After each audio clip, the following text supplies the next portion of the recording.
दादा है, लेकिन दादा दादा वीडियो ऑन नहीं कर रहे हैं। अच्छा अच्छा। हैं दादा, लेकिन वीडियो ऑन नहीं करेंगे वो आज। ठीक है। अस्सलाम वालेकुम। Good evening. अस्सलाम वालेकुम। वालेकुम अस्सलाम। जी। चलिए, आप सबको वेलकम कहते हैं आज के हमारे जूम सेशन के अंदर, बीएफ स्टडी विद दादा।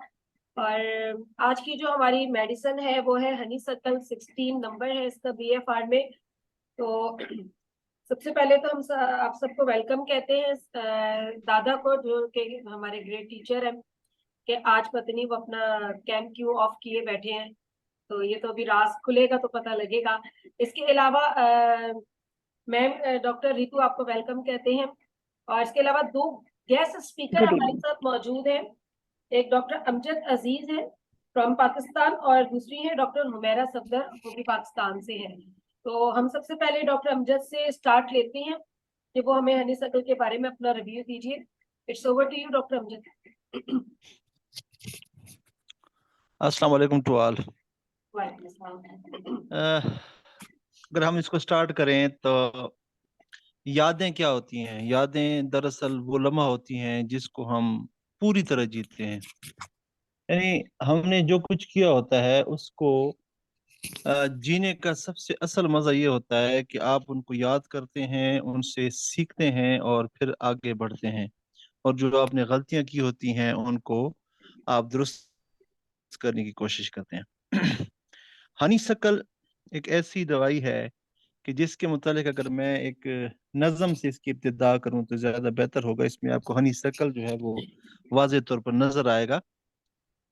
बारिशों के मौसम में तुमको याद करने की आदतें पुरानी हैं। बारिशों के मौसम में तुमको याद करने की आदतें पुरानी हैं। अब की बार सोचा है आदतें बदल डालें। फिर ख्याल आया कि आदतें बदलने से बारिशें नहीं रुकती। तो यहाँ आपको आनी शक्ल नजर आएगा कि जो ये चाहता है कि मैं ये सब चीजें छोड़ दूं, लेकिन उसको ये ख्याल भी आता है अगर मैं ये सब कुछ छोड़ भी दूं तब भी ये सब चीजें जो है मुमकिन नहीं है कि तब्दील हो जाएं। पास्ट क्या है? पास्ट असल में एक फाउंडेशन है फ्यूचर के लिए, लेकिन इसके लिए जरूरी है एक ब्रिज का होना, और ब्रिज है प्रेजेंट। हनी शकल में ये होता है कि हम इस जो दरमियान वाला ब्रिज है इसको तोड़ देते हैं, खत्म कर देते हैं। अब हम हमारा राब्ता जो है वो फ्यूचर के साथ भी खत्म हो गया है, प्रेजेंट के साथ भी खत्म हो गया, और हम अब सिर्फ फाउंडेशन के साथ चिमड़े हुए हैं और वहीं पर अपनी जिंदगी गुजार रहे हैं। क्या होता है, एक मरीज आपके पास आता है, वो क्या कहता है? कहता है काश अगर उस वक्त मैं उनकी बात मान लेता तो। यानी किसी ने उसको ये कहा था कि आप ऐसा करने, उसने नहीं किया। तो यहाँ जब वो टाइम गुजरता है गुजरता है गुजरता है, उसको याद आता है कि नहीं, अगर मैं उस वक्त ऐसा कर लेता तो आज मेरी ये हालत ना होती। फिर वो कहता है क्या ही अच्छा होता है कि अगर मैं अपनी तालीम मुकम्मल कर लेता। लेकिन यहाँ भी आपको एक सारो नजर आ रही है, उदासी नजर आ रही है। मैंने बुरी सोहबत में अपनी जवानी को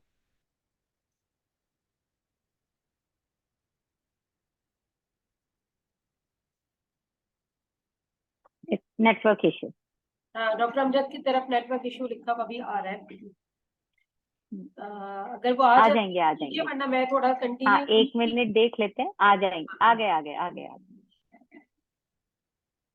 डॉक्टर अमजद, आप अपने पहले अनम्यूट कीजिए अपने आप को। जी। जी। अ, हाँ जी। मैं यहाँ पर था, काश अगर उस वक्त मैं उनकी बात मान लेता। ये मैं क्लियर कर चुका हूँ, क्या ही अच्छा होता अगर मैं अपनी तालीम मुकम्मल कर लेता। यहाँ वो ये कहता है कि मैंने बुरी सोहबत में गुजार कर मैंने अपनी जवानी को तबाह कर लिया। अब मैं वो सारी चीजें नहीं कर सकता हूँ जो सर्द आहें भरते हैं। एग्नीशिया, जिस तरह एग्नीशिया है, एग्नीशिया में भी सर्द आहें भरते हैं, तो यहाँ भी सर्द आहें आपको नजर आएंगी। और ये जो गलती होती है जिस पर वो उदास है, तो ये जरूरी नहीं है कि बहुत बड़ी गलती हो, ये छोटी छोटी स्मॉल स्मॉल चीजें होती हैं जो उसको तंग करती रहती हैं। एक शराबी बाप है जो शराब के नशे में अपने बच्चे को खौफजदा करता है, मारता है। वो कुछ अरसे के बाद जब वो जवान होता है तो उसको एक प्रॉब्लम पेश आती है कि दौरान खौफ उसका गला बंद हो जाता है। यहाँ अगर आप देखें तो उसको उसके अंदर जो है आपको नजर आएगा, हनी शक्ल की एक बेस नजर आएगी कि वो जो पुरानी चीजें हैं अभी तक उसके उसके दिमाग से निकली नहीं है। या एक ऐसी औरत का तस्वर करें जिसने अपनी 20-22 साल 40 साल अपने शौहर के साथ गुजारी है और बहुत अच्छा वक्त गुजरा है। अब अगर उसका शौहर फौत हो जाए तो वो कभी भी उस पास से निकलना उसके लिए मुश्किल मुश्किल हो जाएगा। वो क्या कहेगी? I am so depressed and I miss my husband so much, I feel that there is no more interest left in life. इस तरह के अल्फाज आपको वहां उसकी उसमें नजर आएंगे। यहाँ आपको कौन कौन सी नजर आपको? खारिश नजर आ सकती है, यानी और सफोकेशन हो सकती है। ऐसे मरीज को सफोकेशन की बहुत ज्यादा प्रॉब्लम होती है, रात को उठता है और खौफ के मारे उठता है, उसको वो पुरानी चीजें याद आती हैं। अच्छा, यहाँ में क्लेमेटिस भी है और हनी शकल भी है।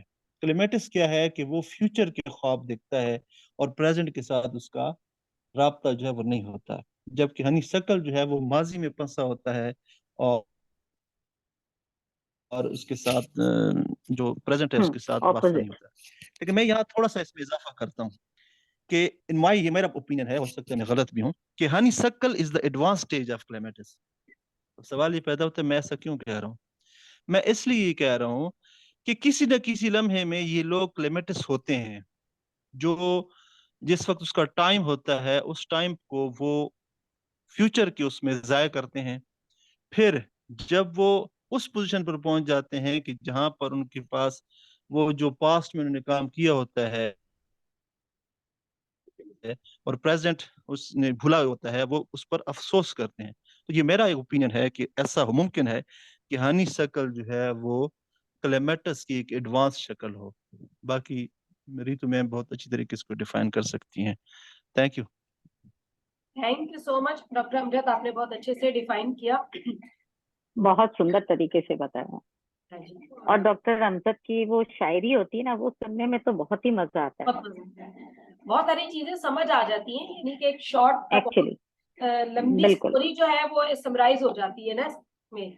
तो हम अपने सेकंड स्पीकर की तरफ चलते हैं। अगर डॉक्टर हुमैरा सफदर आप ऑनलाइन आ चुकी है तो सिस्टर उनसे रास्ता नहीं हो रहा। चलें, ठीक है, फिर जब वो आ जाएंगी तो आप फिर बता दीजिएगा, फिर मैं थोड़ा सा इसमें एड ऑन कर आपने लेती हूँ। बताया ना, आपने बताया तब तो मैं भी एक शायरी बोलना चाहूंगा कि यादें ही तो जिंदगी का खजाना है, यादें ही तो जिंदगी का खजाना है, बाकी सबको खाली हाथ ही जाना है।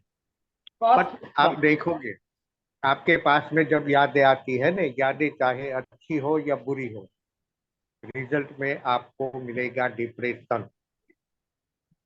आप अगर मैं सोचूं कि मैं जब छोटा था तो मेरा घर इतना बड़ा था, मेरे पास इतने नौकर चाकर थे, क्या हो गया, मैं दुखी हो गया कि आज मेरे पास कुछ नहीं। अगर आज मेरे पास कुछ है, मैं वो सोचता हूँ कि क्या मेरा बचपन था, 2 वक्त की रोटी बड़ी मुश्किल से मिलती थी, क्या हो गया, मैं दुखी हो गया। तो पास की यादें चाहे अच्छी हो या बुरी, रिजल्ट में क्या मिलता है, डिप्रेशन। डिप्रेशन। ठीक है, आपने राइट। बहुत। नेक्स्ट कौन है नेक्स्ट? नौरीन जी। बस दादा वो तो है नहीं, फिर मैं ही थोड़ा सा उसको कंटिन्यू करती हूँ। जैसे हाँ भी हाँ, थोड़ा नहीं, आपने पूरा बोलिए, मजा आपने आता है। जैसे अभी आपने बताया ना कि पास्ट की यादें चाहे अच्छी हो या बुरी हो, डिप्रेशन तो होता ही है। ठीक है, पास्ट में रहता हुआ वो अपने अपना प्रेजेंट अपना खराब कर देता है। मतलब की सिम्टम मेरे नजदीक ये है कि ऐसा पेशेंट बस पास्ट में ही रहना चाहता है और अपने प्रेजेंट में जीता नहीं है। ठीक है। अच्छा, ऐसे पेशेंट हमें ज्यादातर, अगर हम इसकी एग्जाम्पल्स देखें, हमें कहाँ कहाँ मिलती है। अक्सर ओल्ड एज के लोग होते हैं, वो इस तरह की बातें ज्यादा करते हैं। और इसलिए होम सिकनेस जो होती है, ऐसे लोग ऐसे स्टूडेंट या ऐसे टीनेजर खासतौर पर जो कि हॉस्टल में रहते हो, उनको अपने घर की बहुत ज्यादा याद आ रही होती है और वो सोच सोच कर उदास हो जाते हैं। मैं घर पर होता था तो ऐसा था, अब मैं हॉस्टल में हूँ, तो फर्क है दोनों की लाइफ में। तो वो अपनी प्रीवियस जो भी उनकी लाइफ होती है उसको हमेशा याद कर कर जो है ना, अपना प्रेजेंट ही खराब कर रहे होते हैं। इसी तरीके से अगर हम ओल्ड एज के अंदर जाते हैं तो ओल्ड एज में भी हमें इसी तरीके से मिलता है कि वो अपनी पिछली जिंदगी को याद कर रही होती है, अपनी शादी के लम्हे याद कर रही होती है, अपने हस्बैंड की चीजों को याद कर रही होती है। इस तरीके से अभी मैम ने ही बताया था उसमें कि जो मीनोपॉज में जो मीनोपॉज की जो वुमेन्स होती हैं वो भी बहुत ज्यादा अपने पास में रहती हैं कि मेरी स्किन बहुत अच्छी थी, मेरी हेल्थ पहले बहुत अच्छी थी, अब मेरी स्किन को क्या हो गया या मेरी हेल्थ को क्या हो गया। एग्जैक्टली इस तरह के जो प्रॉब्लम्स आते हैं, ये पेशेंट जो है हमें टीन एज में भी मिलता है, हमें ज्यादा इसका ओल्ड एज में मिलता है। वैसे भी सब एज के अंदर मिलेगा, मगर ज्यादातर जो अगर इसमें देखा जाए तो वो ओल्ड एज में और टीन एज के अंदर इसकी सिम्टम्स ज्यादा मिलती है। अगर हम इसको देखें, जो आजकल की जो मदर इन लॉ होती हैं, जो सासें होती हैं, उनमें भी ये बीमारी, क्योंकि जब मैं इसको पढ़ भी रही थी तो मेरे जहन में यही आ रहा था कि आजकल की सास क्या कहती है, ज्यादातर वो ये कह रही होती है कि हमारे जमाने में तो ऐसा नहीं होता था जब हम शादी होकर आए थे, ठीक है, अब ऐसा हो गया है, अब वैसा हो गया है। मतलब इनकी जबान पर अगर ऐसा होता तो, मतलब आगे कोई सी भी आप एग्जाम्पल इसमें ऐड कर सकते हैं, मगर ज्यादातर ऐसा होता है कि उनकी जबान से हमें यही महसूस होता है या यही निकलता है, अगर ऐसा होता तो मेरा ये काम अच्छा हो जाता, मेरी लाइफ अच्छी हो जाती, मेरी स्टडी अच्छी हो जाती, या कुछ भी आप उसमें ऐड कर लें। तो मेरी तरफ से तो बस मैडम इतना ही है। बल्कि हाँ, एक लाइन और जो मैंने लिखी थी, जो कि मैंने दादा से सीखी भी है, जैसे दादा कहते हैं वॉलनट को कहते हैं कि लिंक ब्रेकर है, तो ये भी जो है ये पास्ट का लिंक ब्रेकर है। अगर हम हनी शकल को देखें कि हनी शकल माजी की यादों को तोड़ने के लिए ये एक लिंक ब्रेकर है, अगर हम इसको यूज करवाते हैं तो। ठीक है, थैंक यू सो मच। हाँ, साथ में वॉलनट ऐड जी जी, वॉलनट भी है। कर देंगे तो हनी शकल, हाँ, हनी शकल क्या है? हनी शकल का रोगी भूतकाल में ही खोया रहता है। उससे क्या होता है कि इन लोगों में आप देखोगे कि बीमारी के सामने लड़ने की उनकी ताकत कम हो जाती है, जिससे उसको कई तरह की बीमारियां घेर लेती। फिर क्या है, उसको, जिसको आप बोलते हैं ना माजी हाल और हाँ मुस्तकबिल, हाँ हाँ वो माजी में खोया रहता है। तो हाल में क्या रहता है? हाल में लड़ नहीं सकता। हाल में लड़ नहीं सकता जो, तो वो अपने मुस्तकबिल यानी कि फ्यूचर को भी बिगाड़ देता है। क्यों बिगाड़ता है? क्योंकि वो पास्ट में खोया रहता है। ये ओके, अब थोड़ा शायरी की भाषा में जाए तो यादें क्यों नहीं बिछड़ जाती? यादें क्यों नहीं बिछड़ जाती? लोग तो पल में बिछड़ जाते हैं। Thank you. आज सबके शायरी के वाले दिन है। हनी शकल मतलब शायरी। वो हनी स्वीट है ना, दरअसल शायरी भी स्वीट होती है। हाँ बिल्कुल। ये अब फिर भी पता है, ये दादा की फेवरेट शायरी नहीं है हनी शकल की। मैंने उनकी फेवरेट शायरी नोट करके रखी भी है। रोज सुलगते फिर भी खाक न हुए, रोज सुलगते फिर भी खाक न हुए, अजीब थे वो सपने सुलग गए पर खाक न हुए। क्या बात है। ये उनकी फेवरेट शायरी हुआ करती थी। ये तो जो उन्होंने स्टार्टिंग, जिसको समझ में आएगा उसको ही समझ में आएगा। नहीं यहाँ पे सबको समझ में आ जाएगा दादा। जब मैं थी जो सबसे कमजोर थी शायरी समझने में भी, अब उसको भी समझ में आने लग गई है। उस वक्त मेरे को फर्स्ट टाइम ऐसा लगा था कि मुझे हिंदी से अच्छी तरीके से इंग्लिश क्यों समझ में आती, क्योंकि शायरी मुझे समझ में नहीं आती थी, अब मुझे समझ में आने लगी। और ये मेरी फेवरेट शायरियों में से हुआ करती थी दादा की। Okay, so we get back to honey shackle. मैं स्टार्ट करती हूँ अमजद भाई से, जो उन्होंने कहा था क्लेमेटिस के लिए, राइट। तो क्लेमेटिस और इसमें एक बहुत, they are opposite to each other, I do agree कि they are opposite to each other, लेकिन दोनों की एक बहुत खास चीज है, और वो खास चीज है कि दोनों जने प्रेजेंट में नहीं जीते हैं, राइट। तो कहीं ना कहीं एक ब्रिज बनता है, जैसे उन्होंने कहा कि वो मेरे लिए, हाँ, तो कहीं ना कहीं ब्रिज तो बनेगा ही। पर दोनों का ब्रिज क्या है कि दोनों ही प्रेजेंट में नहीं जीते हैं, एक फ्यूचर में जीता है, एक पास्ट में जीता है। तो पास्ट से जाने का, फ्यूचर में जाने का रास्ता ही प्रेजेंट है। So definitely they both are connected. If they are opposite to each other, they are complementary to each other. Action always has its reaction. तो ये अमजद भाई ने जो चीज बताई थी वो बहुत सुंदर चीज थी कि कहीं ना कहीं ये दोनों एक दूसरे से कनेक्टेड हैं, राइट। सो एक सबसे बड़ी चीज है कि इस एसेंस का एक कि वो बोलते हैं ना कि हाँ ये जीना ही नहीं चाहते हैं, कि particularly effective for those patients who concentrate, they cannot concentrate in the present and unnecessarily yearn for the past. वो जो past जो अब है ही नहीं इनके बस में, लेकिन वो past से निकलना ही नहीं चाहते हैं। एंड दे थिंक कि अब वो वाली जिंदगी तो इनकी कभी अच्छी हो ही नहीं सकती है, जो प्रेजेंट जिंदगी वो अच्छी हो नहीं सकती क्योंकि पास्ट इतना सुंदर था इनका। तो इसके अंदर मेन वो बोलते ना कि मेन पॉइंट क्या है, मेन इमोशन क्या है हनी सर्कल का। हनी सर्कल का मेन इमोशन है grief. Grief is the main emotion over here which is again shaded, मतलब वो छुपा हुआ है, again shaded with the sweet hurting of treasuring the past something और समवन, जो अब मतलब उसको इन्होंने अपने से इतना बांध रखा है ना, एक ट्रेजर की तरह बांध रखा है, जो वो खोना ही नहीं चाहते किसी भी कीमत पे। और जब वो खोना नहीं चाहते किसी भी कीमत पे तो बोलते हैं ना कि ग्रीफ आया, ग्रीफ आया तो डिप्रेशन आएगा ही आएगा, क्योंकि जो इंसान प्रेजेंट में नहीं जीना चाहता, जो पास्ट में जीना चाहता है, तो वो डेफिनेटली डिप्रेशन में आएगा। एक बार को जो इंसान फ्यूचर का सोचता है तो फिर उसको डिप्रेशन नहीं आता है, लेकिन पास्ट में जो जिएगा उसको डिप्रेशन आएगा ही आएगा। एंड दे आर कन्विंस्ड कि नथिंग और no one has the ability to bring that joy in their life. वो इतने कन्विंस होते हैं जो पास्ट के अंदर जीते हैं। बट इसका एक बहुत इंटरेस्टिंग और प्यारा एग्जाम्पल है, every time we can not take it as a negative thing. वो वाले राइटर्स, तो ये राइटर्स क्या होते हैं, they generally revive the past for the readers pleasure. जब हम कभी कोई बुक पढ़ते हैं ना, नॉवल पढ़ते हैं, तो वो एक रिवाइवल मोड में ले जाते हैं एक रीडर को, वो कि वो रीडर उसको पढ़ के इतना खुश हो जाता है कि पास्ट की यादें दिला दी।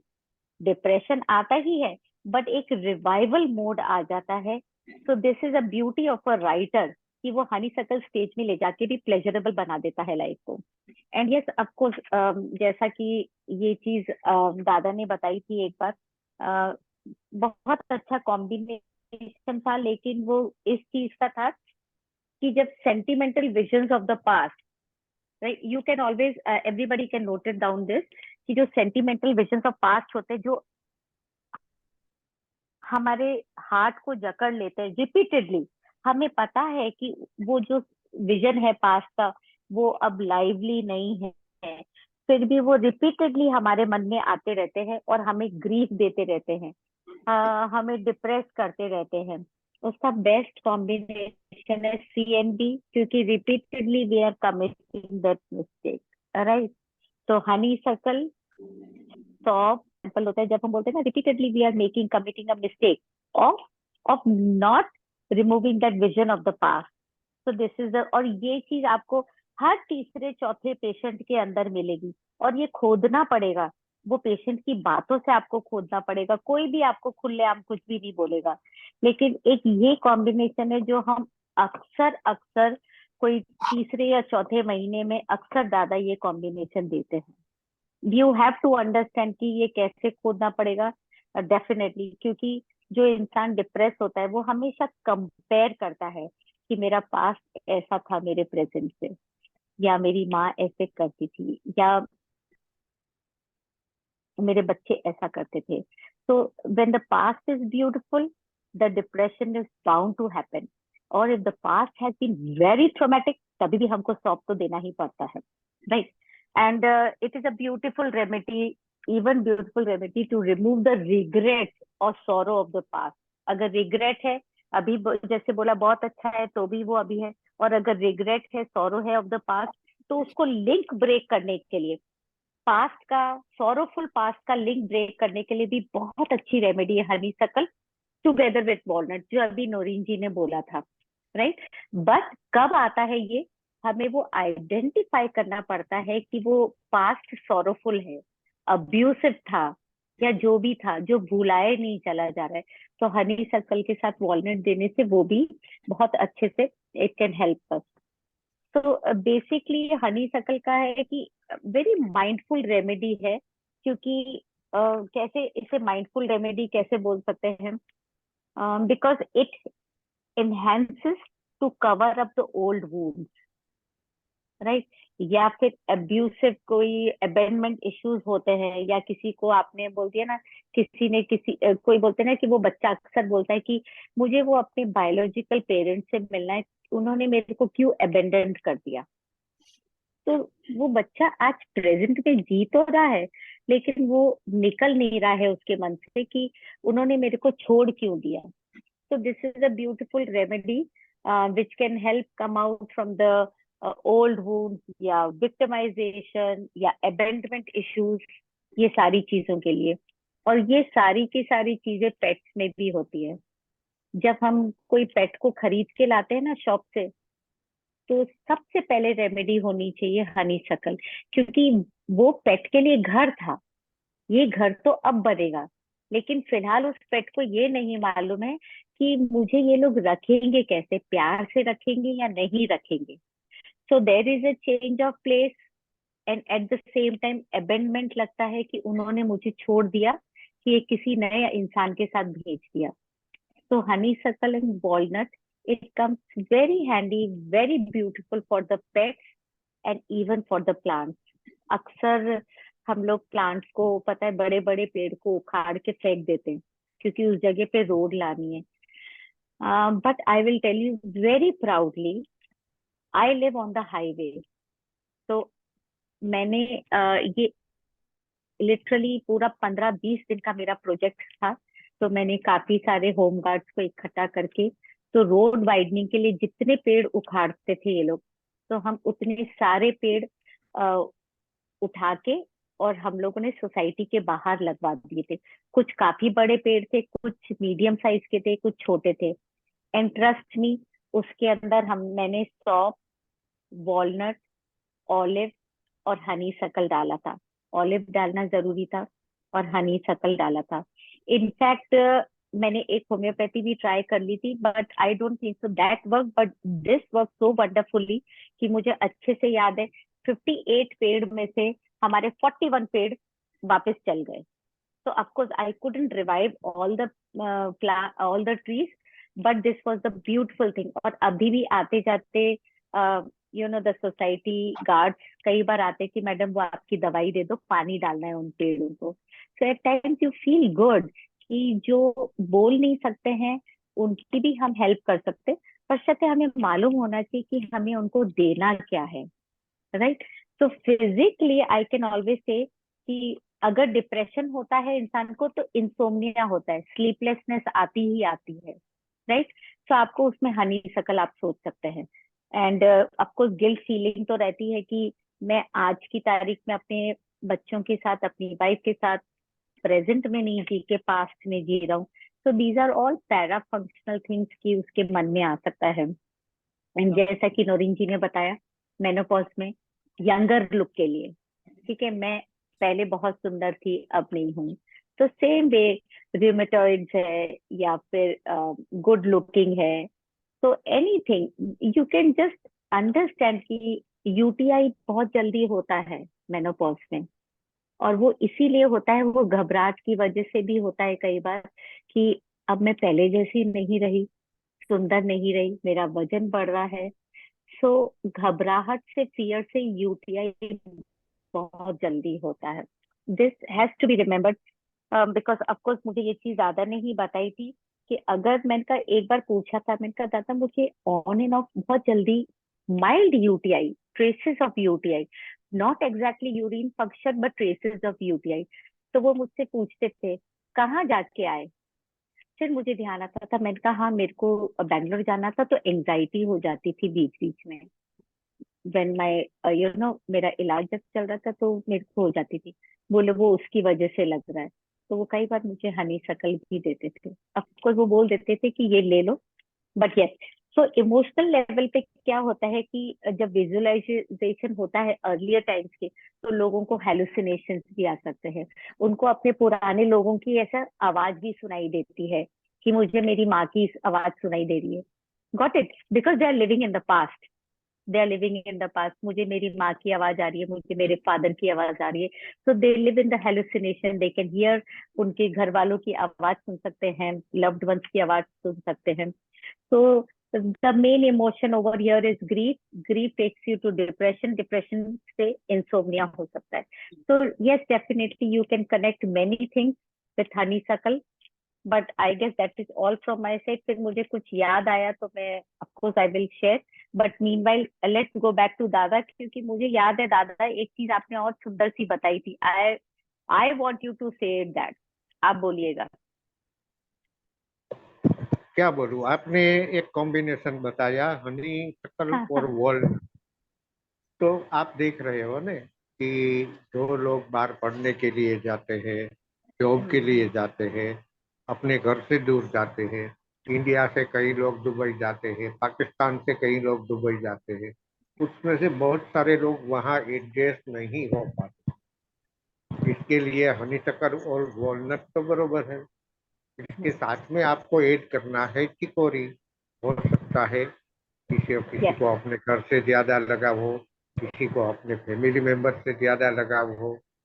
yes, अब yes, yes, जब yes, ये yes. तीनों का कॉम्बिनेशन आप दोगे ना, तो कोई भी बंदा, कोई भी लड़का जो बाहर पढ़ने के लिए जाता हो या तो जॉब को ले जाता हो, आराम से वहां सेट हो जाएगा।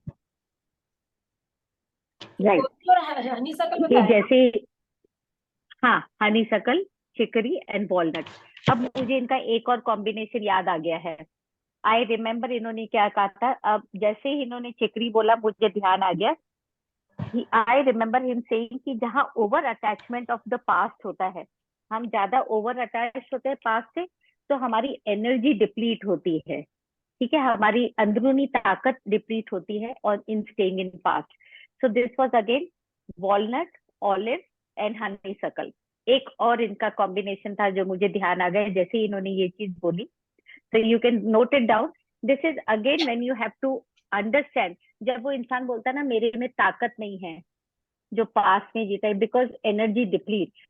When you are always living in your past, your energy depletes. So you can add J3 instead of adding only olive. I guess you can add J3 also. J3 दादा का ही कॉम्बिनेशन है olive और हॉर्नबीन का. क्योंकि जो इंसान past के अंदर रहेगा उसको सुबह उठने की बिल्कुल इच्छा नहीं करेगी, उसमें बिल्कुल ताकत नहीं रहेगी, ना फिजिकल ताकत रहेगी, ना कोई काम करने की इच्छा रहेगी, ना सुबह उठने की इच्छा रहेगी. सो वॉलनट, हनी सकल एंड J3.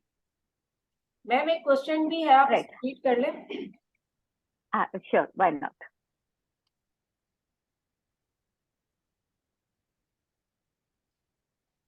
दादा जिज्ञासा पूछ रही है, is there brooding on honeysuckle? Yes, there is. And can we say that this medicine resembles Natmar? क्या? जिज्ञासा पूछ रही है कि हनीसकल की जो मेडिसिन है वो नेट्रमूर को रिजेंबल करती है क्या? आई गेस क्यों नहीं. नेट्रमोर? उसकी, क्यों नेट्रमोर? हाँ, मैं क्यों? वही सोची थी. कैप्सिकम सोच सकते हैं, एंटिम क्रूड सोच सकते हैं, बट कैप्सिकम भी होम सिक है और हनी शकल भी यस, होम सिक है। यस. दादा ने पहले भी बताया था, राइट. पटोरियम है, कैप्सिकम है, एंटम क्रूड है, ये सारी है. ये बता चुके हैं रिजेंबलिंग तो करती है मगर दूसरी नहीं की, नेट्रम्योर नहीं करती. हाँ, नेट्रम्योर में तो कैप्सिकम सोच सकते हैं. शायद वो इसमें मुझे capsicum is very closely related. मुझे एक हनी शकल वाली बात याद आ गई है. आप लोग बताइए जो ये दादा. आजकल स्कूल वाले पेरेंट्स मीटिंग करते हैं ना, टीचर्स और पेरेंट्स मीटिंग, हमारे जमाने में क्या होता था, हमारे मास्टर जी घर पे आते थे, हमको पिटवाते थे, चाय पीते थे और चले जाते थे. ये हमारी पेरेंट्स मीटिंग होती. दादा अब हाथ उठाना दूर, अब आवाज से, ऊंची आवाज में भी टीचर्स बात नहीं कर सकते हैं. नहीं कर सकते ना। हाँ, नहीं कर सकते। I guess this is all from my side. अगर किसी को कुछ भी बोलना है तो मोस्ट वेलकम। आप अपने आप को अनम्यूट कर सकते हैं, या फिर नूरिन जी आप भी कुछ नया बताइएगा। मैम हम तो आपसे सीख रहे हैं, जितना था बता दिया आपको। अरे नहीं, ऐसा नहीं बल्कि है, हम मैंने आपके सभी। सारे कॉम्बिनेशन नोट डाउन कर लिए। मेरे नहीं है, वो सब दादा के कॉम्बिनेशन हैं बताए हुए। मोस्टली ये पेशेंट आपको बूढ़ा मिलेगा, बट हाल का अभी का जमाना ये है ना, ऐसे पेशेंट बूढ़े भी तो मिलते हैं, बट जवान लड़के लड़कियां बहुत मिलेंगे। उनकी याद में तड़प तड़प के जी रहे हैं हम। हम्म।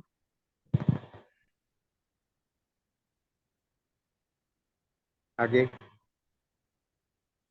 आगे तो कोई क्वेश्चन नहीं है नूरिन जी, फिर हम यहीं पे।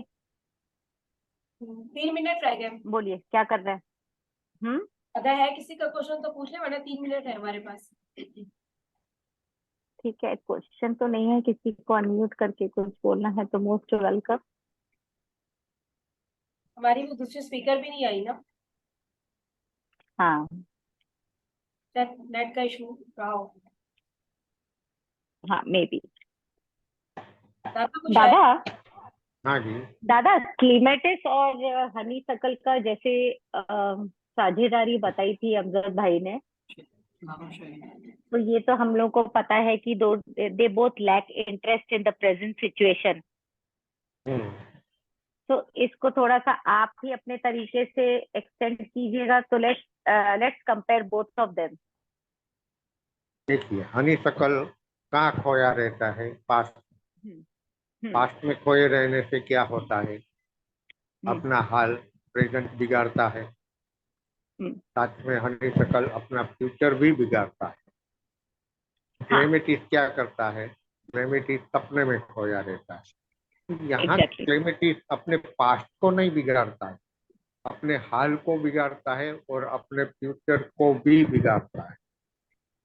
तो जहाँ आपको ऐसा लगे ना कि कोई भी पेशेंट पास्ट की बातों को लेकर अपना हाल और फ्यूचर बिगाड़ रहा है, तो उसको हनी शकल देना चाहिए। आप फैमिली झगड़े सास बहू के या किसी के भी देखोगे ना, या तो हस्बैंड वाइफ के जो 40+ हो चुके हैं, पास्ट को लेके ही झगड़े होते होंगे कि वो टाइम पे जब मैं शादी करके आई ना, तब आपकी माँ ने ये किया था, आपकी माँ ने वो किया था। हाँ, एग्जैक्टली। यहाँ यहाँ आपको हनी शकल ऐड करनी।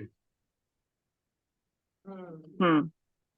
जिज्ञासा पूछ रही है, clematis is a daydreamer. Yes, definitely he is a daydreamer. They are day dreamer.